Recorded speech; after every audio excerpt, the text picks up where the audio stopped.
Bonjour à tous, ravi de vous retrouver.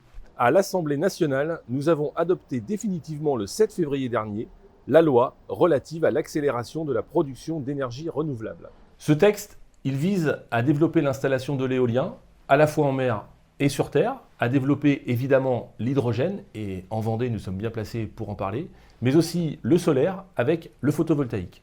Concrètement, il s'agit de simplifier les démarches administratives, de redonner la main aux élus locaux, et aussi et surtout de réduire les délais d'instruction des dossiers et de les passer à 7 ou 8 ans, là où aujourd'hui nous sommes encore malheureusement à quasiment le double, c'est-à-dire entre 13 et 15 ans d'instruction pour des projets d'éolien ou de photovoltaïque. Alors je vous retrouve ce matin exceptionnellement en dehors de ma circonscription, mais toujours en Vendée, ici à Chantonnay, sur le site d'un des fleurons de l'économie vendéenne, Fleury-Michon, pour l'inauguration d'une très belle et d'une très ambitieuse installation d'ombrières photovoltaïques. Cet investissement est une des illustrations, pour ne pas dire l'illustration parfaite, de l'application des mesures que propose la loi. La loi ENR, elle facilite l'installation de panneaux photovoltaïques, soit sur des terrains déjà artificialisés ou sur des terrains ne présentant pas d'enjeu environnemental majeur.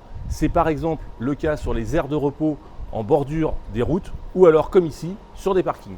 Ce qui est pour nous intéressant à travers cette loi, c'est qu'elle nous encourage dans un certain nombre de dispositifs que Fleury-Michon avait déjà engagés, que ce soit les ombrières, mais que ce soit aussi la rénovation de nos chaufferies, la récupération de la chaleur pour alimenter la température de nos produits, etc. Et donc cette loi, finalement, elle vient au bon moment parce qu'elle vient aussi dire à ceux qui font des efforts depuis un certain temps, continuer dans ce sens-là, peut-être à d'autres de leur dire il faut vous y mettre aussi sérieusement.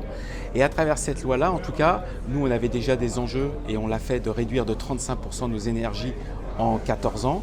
On va continuer depuis 2022 maintenant à réduire nos émissions de CO2 et ces émissions-là, on a pris un engagement de les baisser de 25% entre 2022 et 2030.